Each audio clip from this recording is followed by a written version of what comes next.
Is intuitive eating becoming more mainstream, and should you get on the bandwagon? Let's talk about that.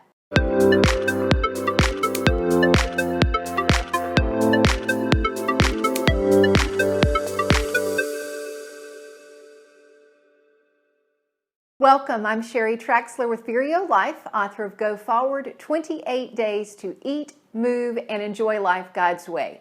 Intuitive eating is actually becoming a little bit more of a thing now. The question is it a fad like all the other diet fads out there, or is it for real? Well, you know, for me, being an intuitive eating counselor, absolutely I believe it's a real thing, that it's not just a fad.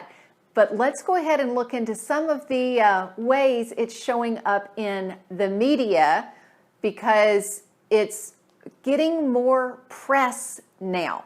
One of these was an article that came up in a magazine, What is Intuitive Eating? And in this one, a nutrition coordinator for this magazine is talking about the principles of intuitive eating, of listening to your body. When are you physically hungry? The things that I teach you. When are you physically hungry?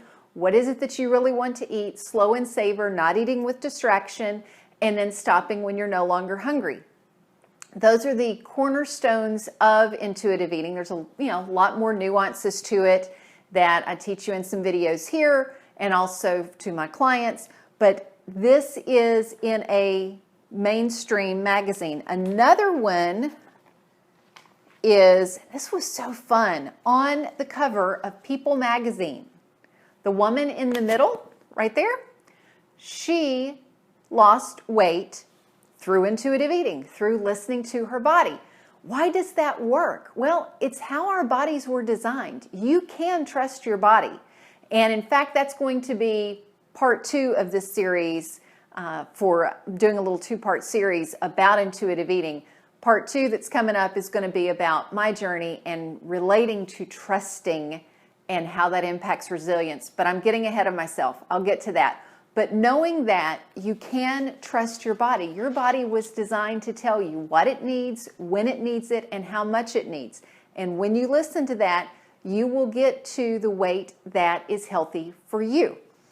Another one, this was fun because I thought about all of the food rules that I grew up with, and you probably have had some food rules in your household. This was from a parent magazine. Pardon the whipping around of the paper. How to normalize kids and eating. I'm just going to read a quick quote from this. In raising healthy eaters, mealtime will be a lot more pleasant if you avoid creating rigid rules around eating and instead empower your kids to make healthy food choices.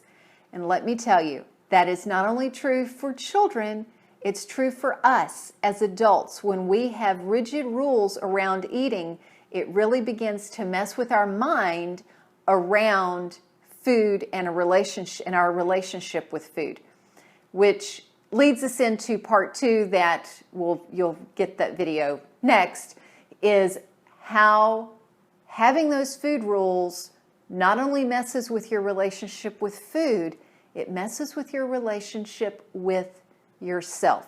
So bottom line is, it is getting mainstream, it is not a fad, and it is something that you should jump on the bandwagon because it really works, and it works long term. Let me know what questions that you have on this.